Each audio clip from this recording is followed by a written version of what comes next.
Olá pessoal, estamos aqui para dar continuidade aos nossos vídeos semanais tratando sobre direito e hoje eu gostaria de tratar sobre contratos bancários. Quem entre nós não tem uma relação bancária? Quem dentre nós não tem um contrato bancário, seja de empréstimo, seja o contrato de cartão de crédito, seja o financiamento de um veículo ou de uma casa? Pois bem, de forma que é importantíssimo que você saiba alguns dos seus direitos relacionados a esses contratos bancários. Mesmo porque quando você faz uma relação com o banco, você não chega lá e discute cláusulas contratuais. Você pega um contrato e você tem a única opção de aderir ou não.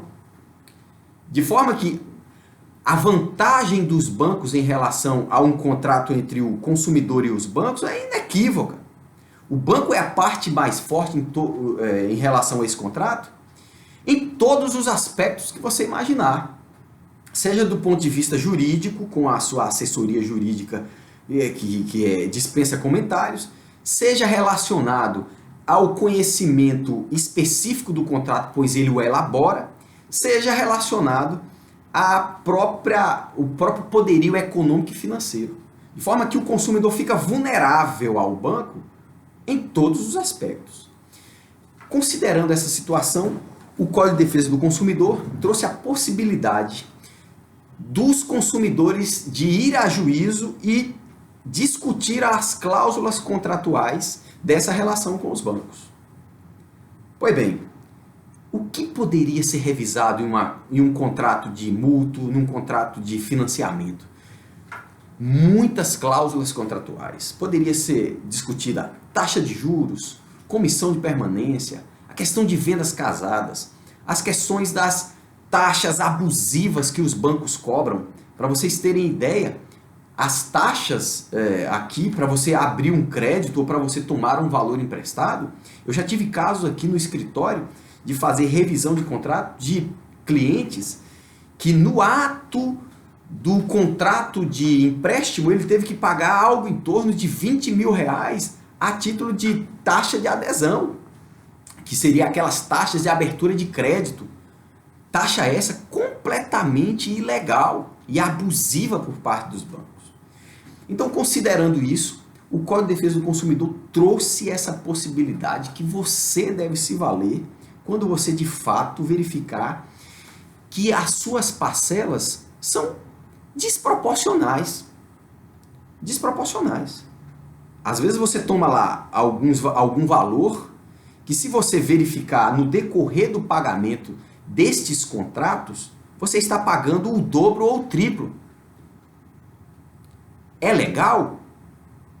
Perceba, isso você precisa de uma análise técnica. E uma análise técnica de um advogado especializado, ele poderia verificar e questionar nessa revisão principalmente o quê? Juros remuneratórios. Os juros remuneratórios, ao contrário de que muitos pensam, não estão limitados a 12% ao ano, principalmente para os bancos. Os juros remuneratórios são os juros que remuneram os bancos. A prática do empréstimo, do mútuo, são remunerados para o banco através dos juros remuneratórios. É uma espécie de empréstimo dos valores. Então, o Banco Central, periodicamente, lança no mercado a taxa de juros praticadas no mercado. E o banco está vinculado a essa taxa.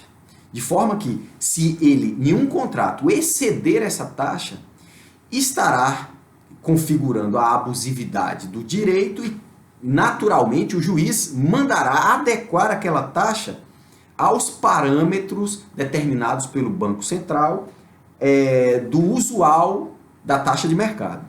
Então, se a taxa de mercado hoje para o empréstimo mútuo é de 1% e o banco realiza o empréstimo por 2% contratualmente estipulado, pode este contrato ser questionado judicialmente e o juiz reduzir a taxa de juros a 2%, o que, consequentemente, haverá o quê? Haverá uma redução do valor do seu contrato, das parcelas que você paga no seu contrato. Há também a possibilidade de você questionar a capitalização dos juros.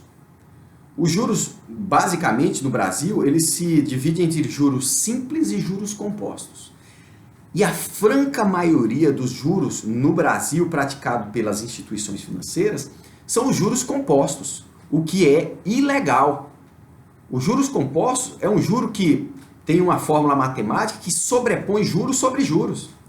De forma que, além de você estar pagando a remuneração sobre o capital, que é a forma dos bancos lucrarem, eles estão lucrando não só sobre o capital, mas também sobre os juros que eles te cobraram. Sobre os juros que eles te cobraram esse mês, ele vai ganhar ainda mais sobre os juros do mês seguinte.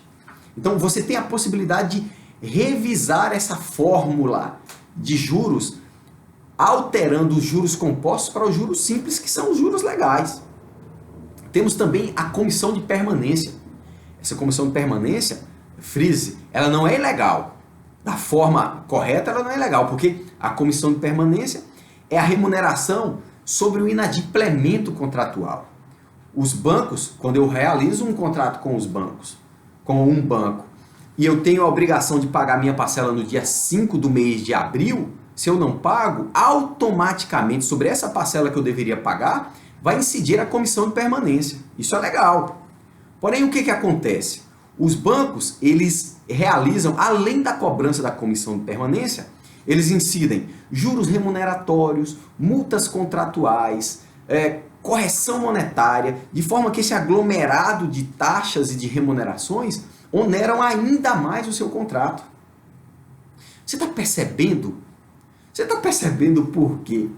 Que tais práticas são abusivas? Você percebe por que o Banco Itaú, em 2015, teve um lucro líquido de 23,35 bilhões? Lucro de uma instituição que alguns países não chegam nem perto de ter. Perceba que, além desses, nós temos diversas outras possibilidades de estar revisando contratos, que eu pretendo continuar no nosso próximo vídeo, porque eu não gostaria de me alongar. Então, se você tem alguma sugestão ou alguma dúvida, mande a mensagem no vídeo, que no próximo vídeo eu estarei continuando sobre essas possibilidades de revisão contratual e futuramente poderei estar tratando sobre os vídeos que você sugerir. Muito obrigado e até o próximo vídeo.